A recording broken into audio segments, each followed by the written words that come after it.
That was really driven home about the way my ancestors lived life and how they saw things was that there was literally nothing more important than your honor. Not even your present life. Now, the worst thing,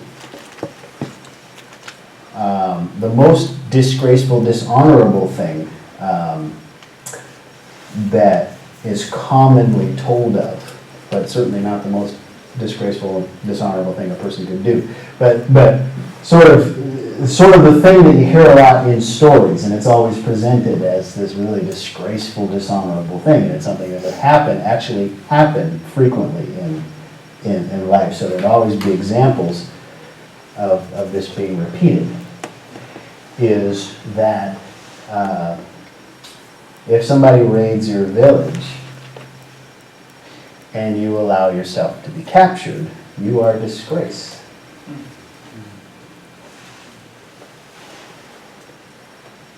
What is that really saying if you think about it?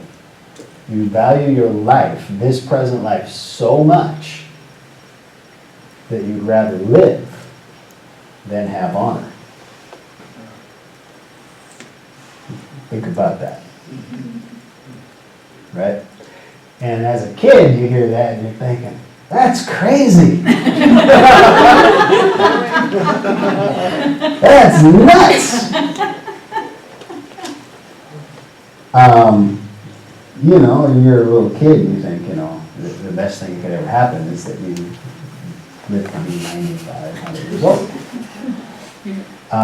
And certainly that you know, if you have a whole life ahead of you, that you get to experience that, right? But they would insist, no, that is actually the most disgraceful thing that would commonly happen, right? I mean, there's lots of things that you could do that are possibly more disgraceful than that, but you didn't see that every day. Because in the old days, people really did have morality and honor. And, you know, people actually acted as if their actions mattered. You know, I was hearing a story today that on the way over here, I listened to this show called Dave Ramsey Tells You How to Not Go Into Debt and how to, you know, how to be rich, you know, just by living an ordinary life but not spending all your money.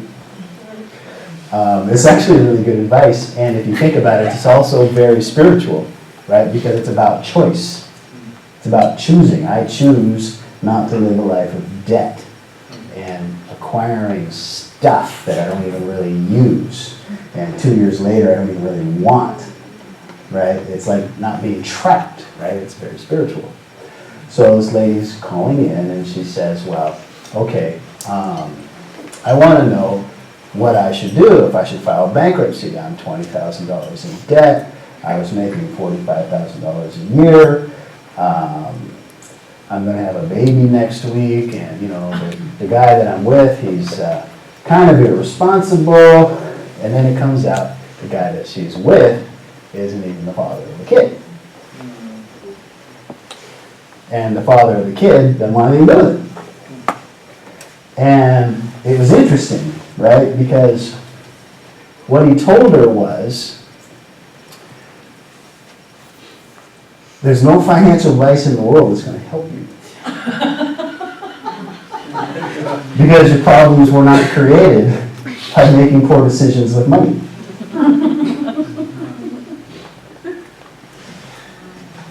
Anybody with me on that?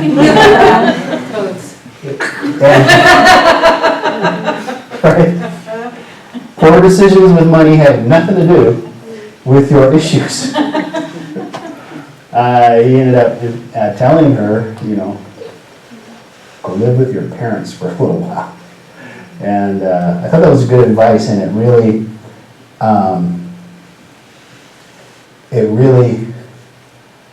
highlights the idea that there's a reason why some things become traditional. right? There's a reason why. And the idea, well, I'm just going to go do whatever I want to do and nobody has the right to tell me, don't do this or don't do that. Well, sometimes people are trying to tell you, well, there's certain things you ought to do and there's certain things you ought not to do.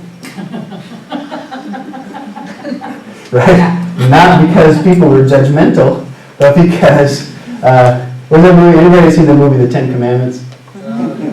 The old one, the really, really old one, right? There's a great line in there, I love it. And maybe I'm even thinking of the wrong movie. Maybe it was one of these old 1950s reenactments of the Bible movies, right? And the guy says, we cannot break the law. We can only break ourselves against it. Right? Now, all of this seems like a digression, but it's not.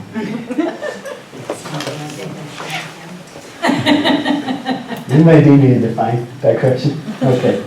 No, it really is not. I mean, in the old days, people had an understanding that it was actually life or death. Like if you really made stupid decisions, you were going to die. Yeah. And consequently, they didn't make very many stupid decisions. Right? I mean, it just didn't happen. So, the decisions that a person could make, ironically, that were more common, that would bring disgrace or honor to a person, would actually be the ones that we would think of as being sort of, they don't happen all the time, often. Right? It doesn't happen every day that somebody comes in and tries to take you away. Right? Right? It doesn't happen very often. Even in the old days, it wasn't an everyday occurrence. Does that make sense? Yeah. So when you're 14 and even younger than that, and people are saying, well, that was the worst thing that could happen, is somebody would try and kidnap you, and you wouldn't fight until you were dead. I mean, that you would make them have to kill you. Right? And it took me a long time to understand that.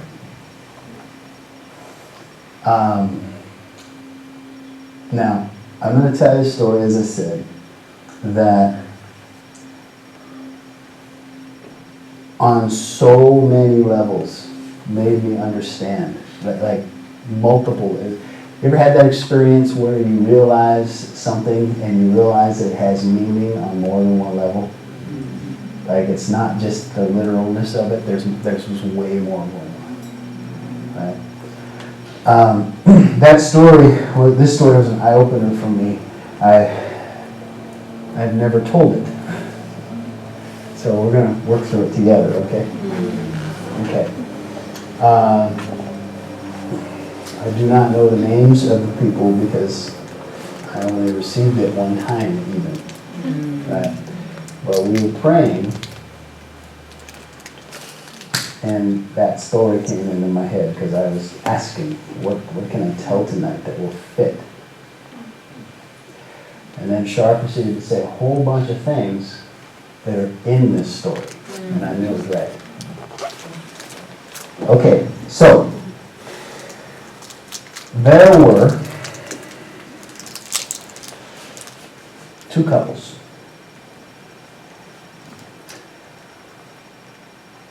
A couple of strapping lads. A couple of their girlfriends.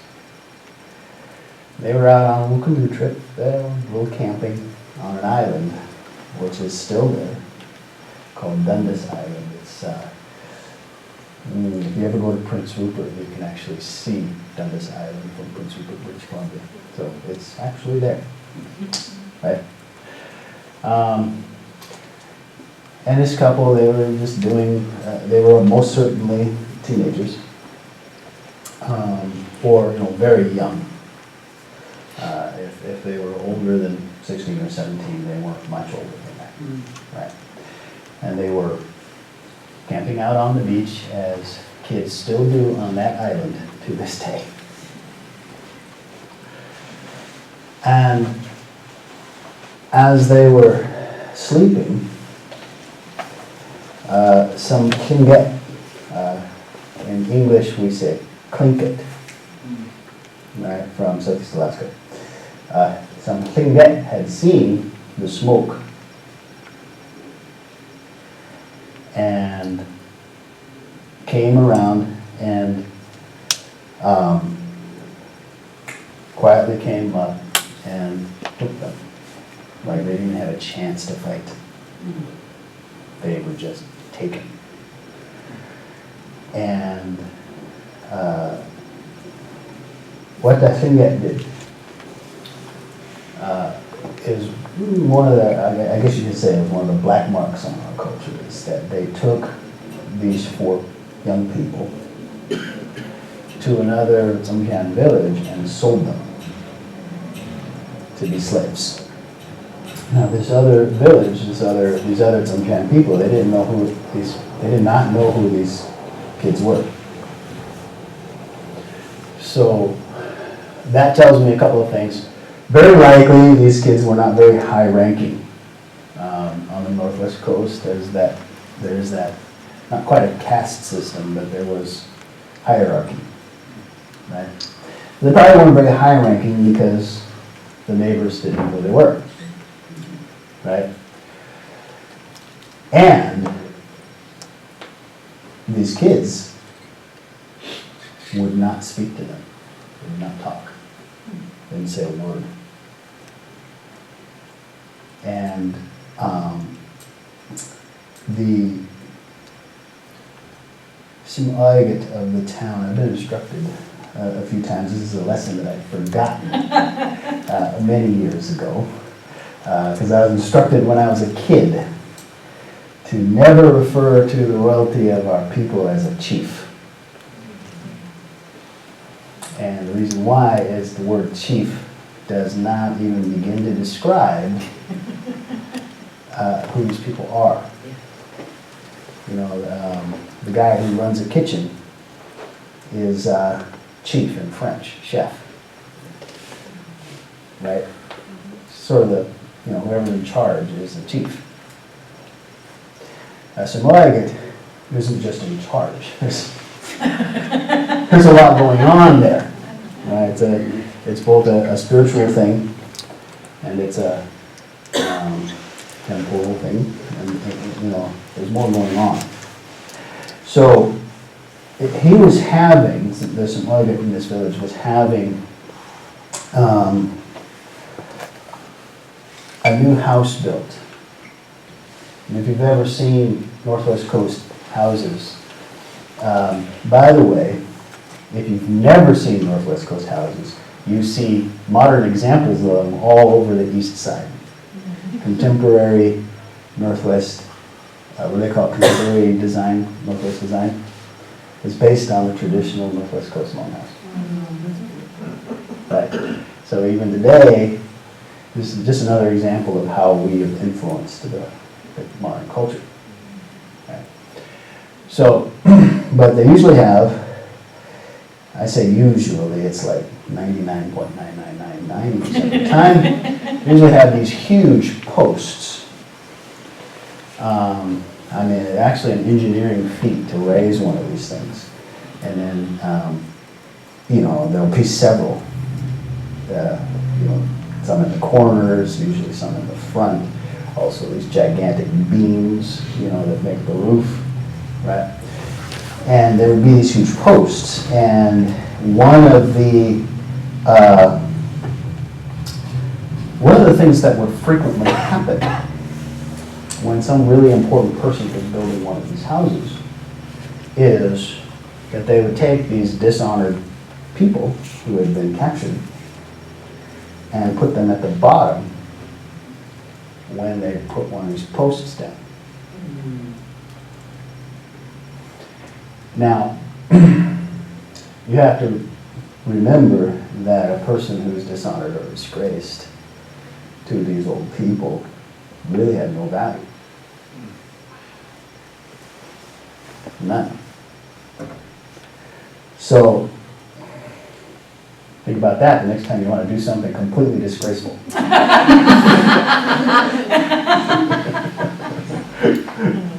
So they would do that. And so Tsimshian, he was all happy. He's got this new house that he's going to build, right? And he's got these giant posts, and there's got to be a slave at the bottom of every one of these posts, as that's what would often happen. Not every time, but often, right? So they line these kids up. And at this point, they had never said a word to anyone.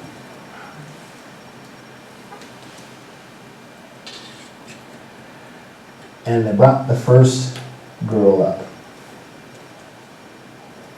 And she communicated for the very first time. But she didn't speak. She did this.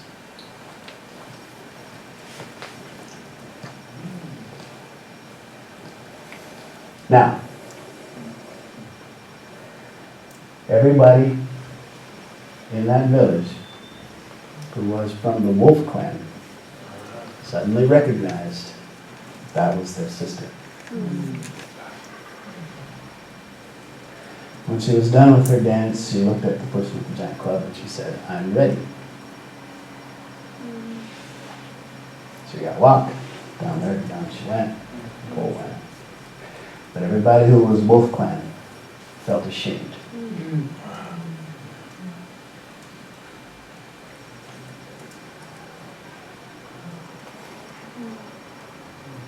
Now it's the time for the next one.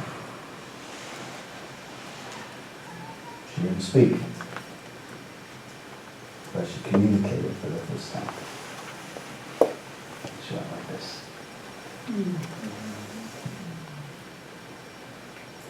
And when she was done with her dance, she looked at the executioner, stood in front of her hole. She said, "I'm ready." Down she goes. Everybody in the village whose Eagle clan felt ashamed.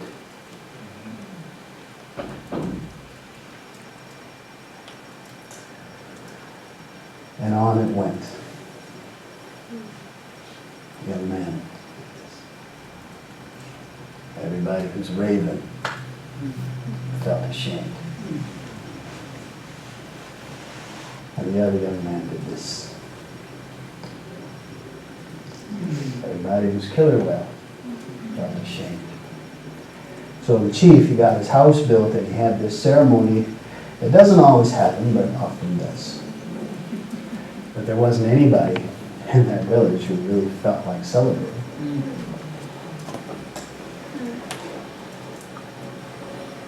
And this was so powerful. Remember, the only people there to witness it, nobody from these kids' family was there. Obviously. But it was such a powerful moment that folks felt they had to remember that.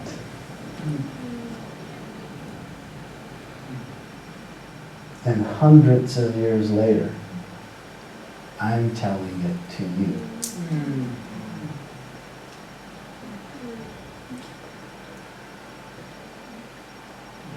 And that's what,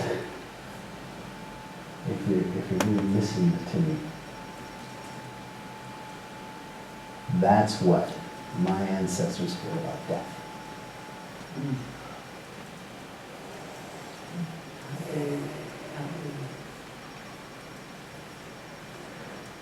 I can just feel that some of you are dying for me to offer some explanations, but I'm not.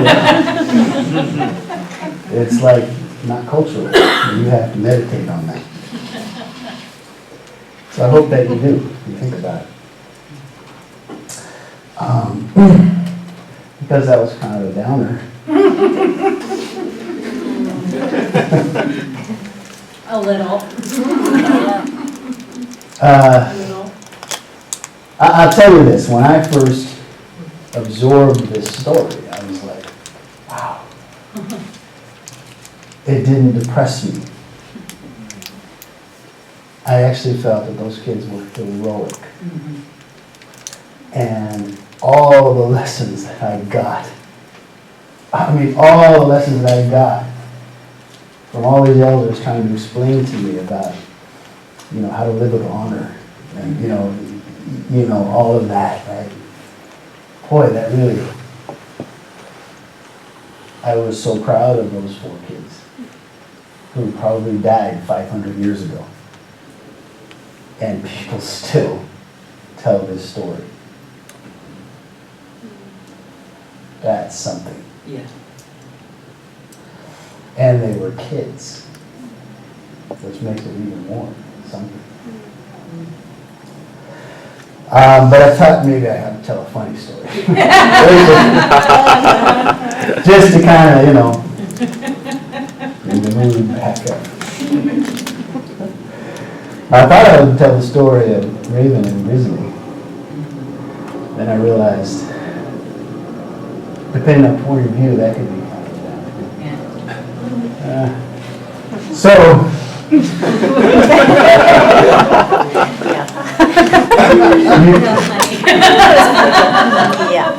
one can never go wrong with the box of daylight. How many have heard that story before? The box of daylight. All right, so we got 2, 3 people. Good. The rest of those 2, 3 guys, don't spoil it for everybody. This is a funny story. It can't help but be funny. I've never told this story and I've had the whole room laughing. Okay? But I'll try to speed it up a little bit.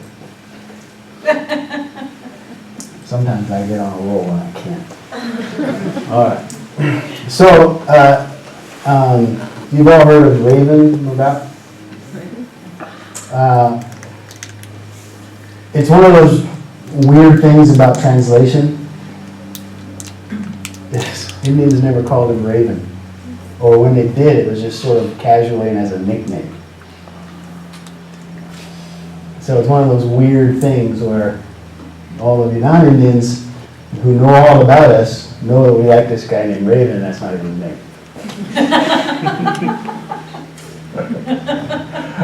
And he's not a bird, which makes it even worse.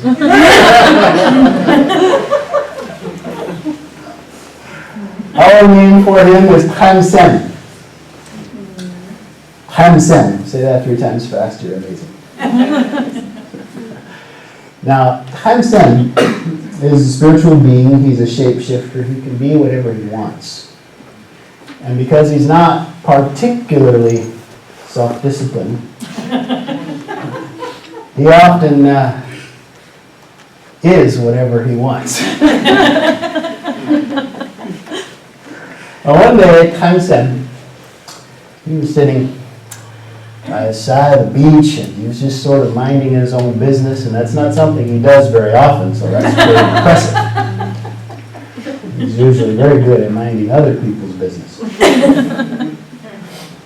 And he noticed that everybody around him, they were crying their eyes out.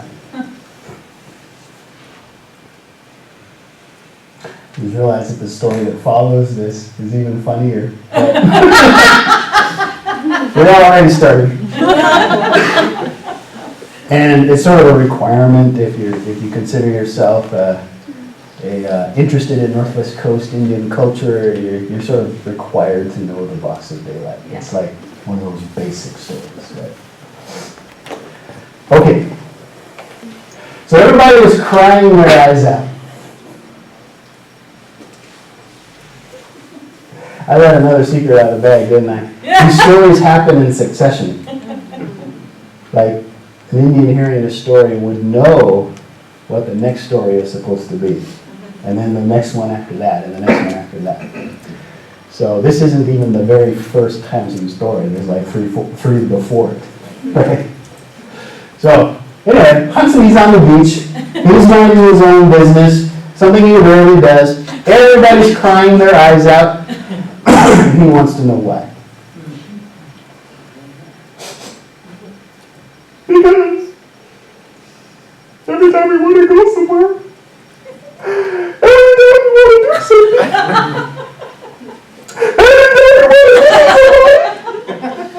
we always get lost.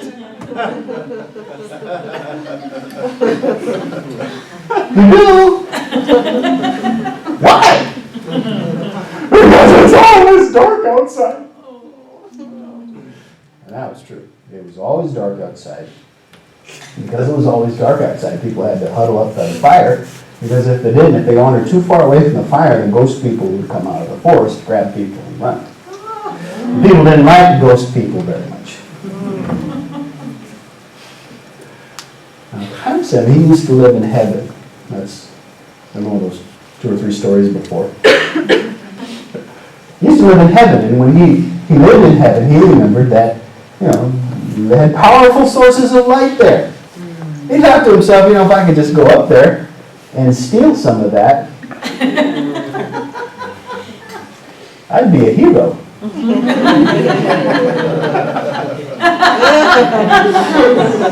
So he changed himself into a raven, and with the big powerful wings that ravens have, he started to fly. And he flew through the hole in the sky and into heaven, and he watched as the people of heaven went about their daily business, looking for patterns. And he saw one. As he stood high up in the hemlock tree, he noticed that the daughter of Sim-Oigat Kamlahaga, the Lord of Heaven, would come out of her house every day carrying a bowl. And in front of her, was this big, burly, ugly bodyguard. And behind her would be this bigger, burly, ugly bodyguard.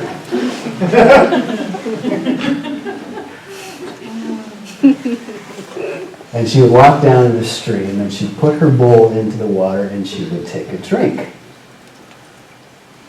Every morning, first thing. Tsimshian had to ask himself, what kind of man would not let his daughter go anywhere without that kind of protection? One kind of like me, huh? Yeah, very much like you. My daughter has just started dating.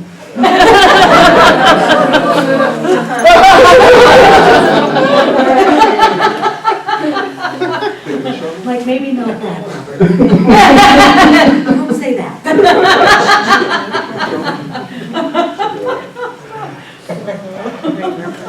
Anyway, Tsimshian knew what he was going to do. And the next morning when the girl came out carrying the bowl, whoa, oh no. Oh no. Michael, quick. So the next morning when the girl came out carrying the bowl, Tsimshian waiting high in the tree, and as the girl put the bowl into the water, Tsimshian turned himself into the needle of that hemlock tree. And as she brought the bowl to her lips, Tsimshian fell into the water. And as she took a drink, Tsimshian went down into her belly. It wasn't much longer that Sim-Oigat Kamlahaga, the Lord of Heaven, realized he was about to be a grandpa. How did that happen? Bodyguards are like, whoa, oh, look at me. And the girl kept insisting, nothing happened.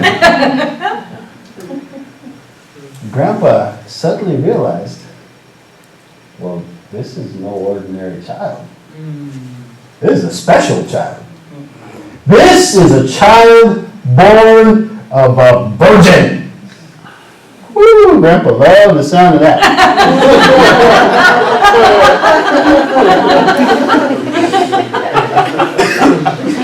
A whole bunch of funny things happen.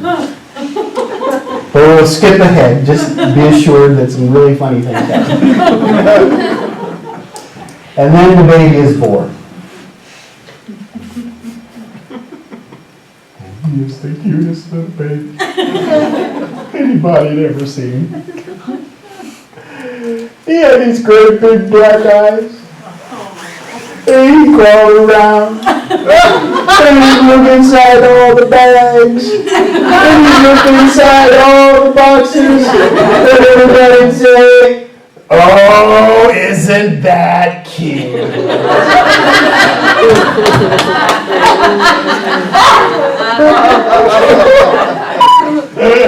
So one day, he crawls over to the corner of the house and he sees 2 bags. And he stands up on his little stubby baby feet. And he gets up on his little stubby baby legs. He reaches out with his little stubby baby arms. Take a look inside that bag. No, no, baby. No, no. Go play. And he knew what he wanted was inside that bag. Now, I had to wait for the right time. And the right time came when everybody was fast asleep. And Grandpa was having a dream. This was a good dream. This was a great dream. And just when he was getting to the best part of the dream,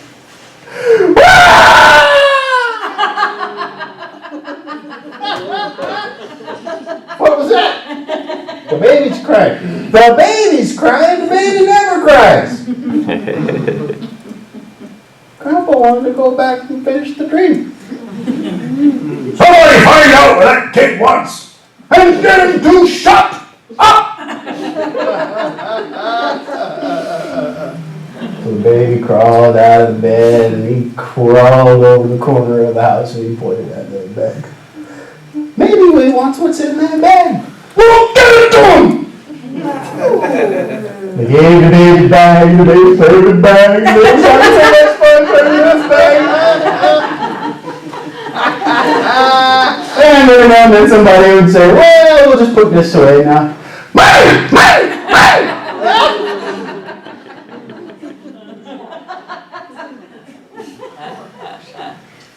So they let him have it. And after a while, everyone sort of forgot he had it. And one day when everyone was looking off into the other direction, he changed himself back into a raven. With the big, powerful beaks that ravens have, and split that bag open. And then he was a little boy again, just in time. Woo, woo, woo. Everybody turns around, just as all the stars are floating out of the bag and through the smoke hole on the roof of the house. Oh no! Grandma said, "Those are my stars!" The baby looked over and the baby saw Grandpa. And the baby crawled up. And the baby looked up at Grandpa with those big baby eyes. No. And the baby said, "Grandpa!" And Grandpa looked down and said, "Oh, isn't that cute? Oh, little baby, oh."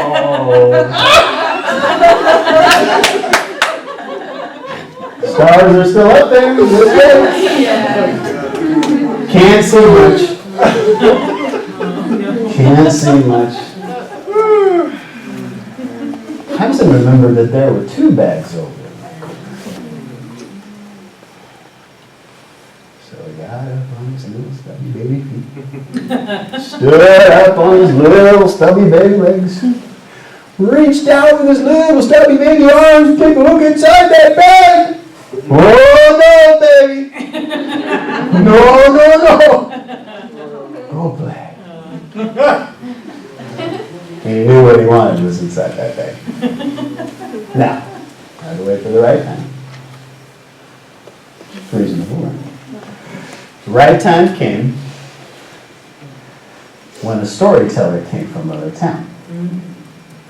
The storyteller was good. This storyteller was weaving a story like you would not believe. And Grandpa was sitting there riveted. And just when he was getting to the best part of the whole story,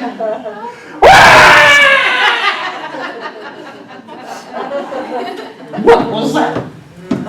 The baby's crying. You.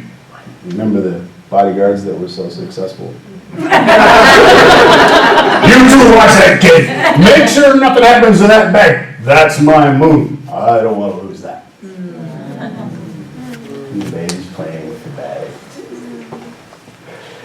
And, you know, these guys are nervous because, you know, they're not exactly on Grandpa's best side. We're just going to put this wick away now. The baby's done with it. Mine!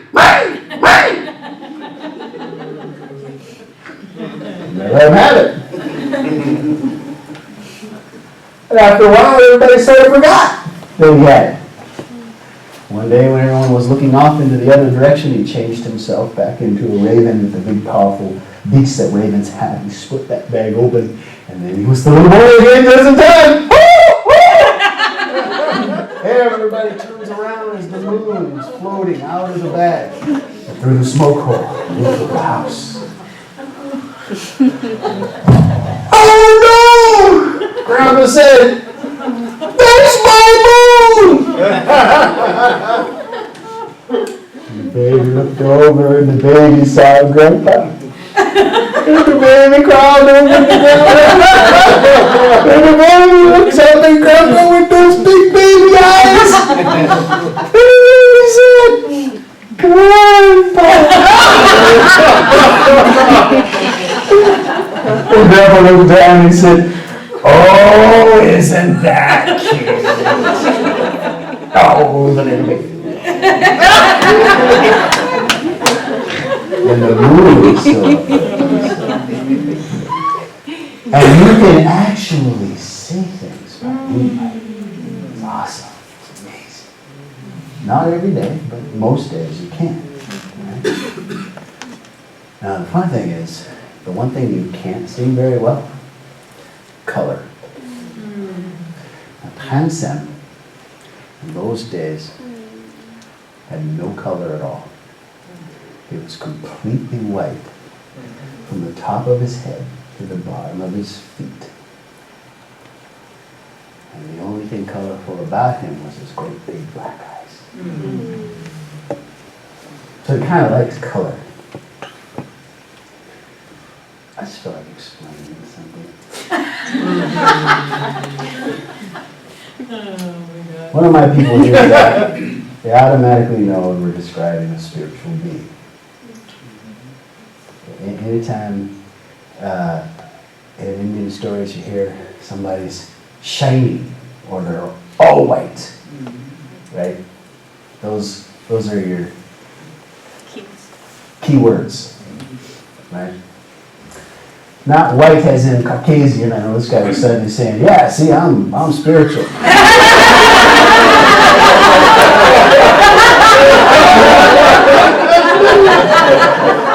I mean white like that, right? Actual white. Actual white. Yeah. I just had to throw that in. Okay.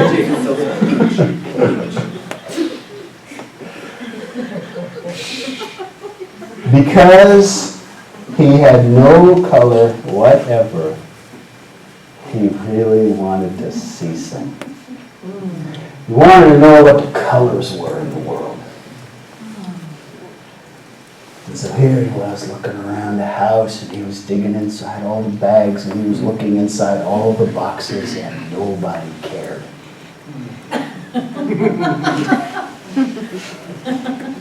And when he got to the last one, he realized he might have to give up, and it didn't make sense to him. This is this is the Lord of Heaven. I mean, people actually pray to this guy. There has to be a more powerful source of light.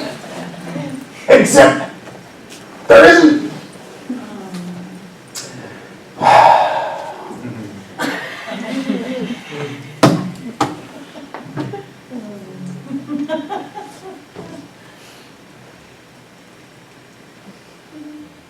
Up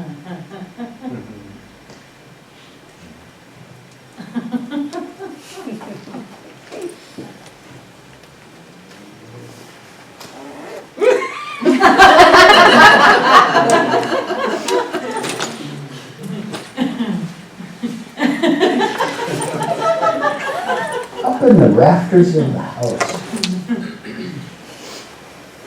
in a way you weren't really supposed to notice was there. Somebody had put a box.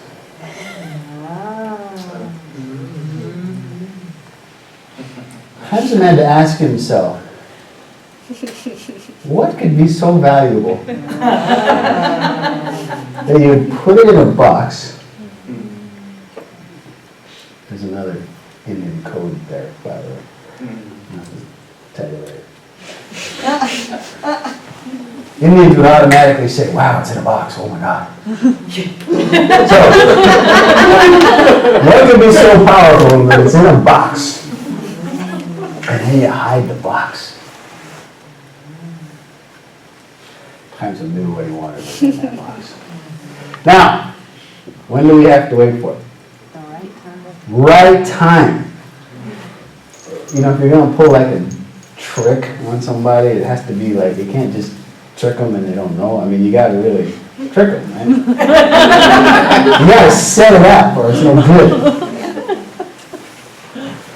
The right time came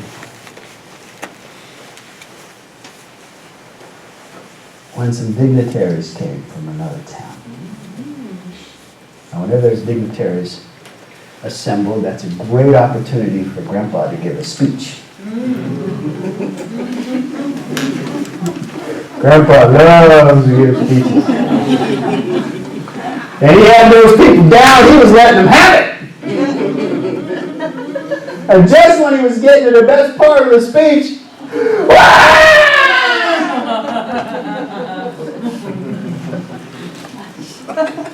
you know the rest, right? Baby crawls out of Grandpa's lap, crawls under the rafters of the house.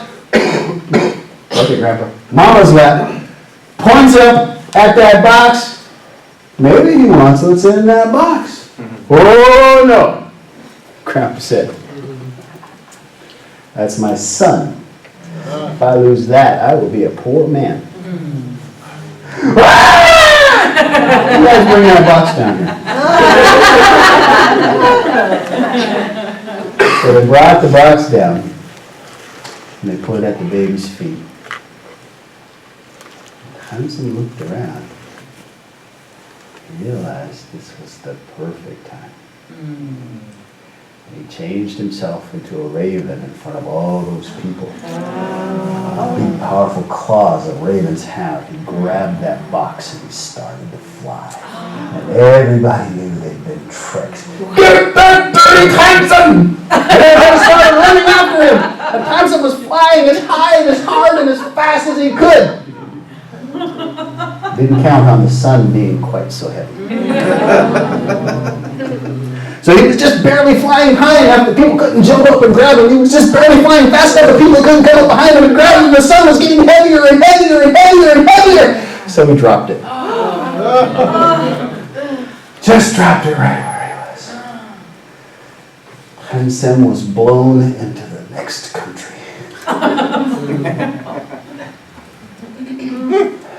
When he got up, first thing he noticed was like a terrible headache.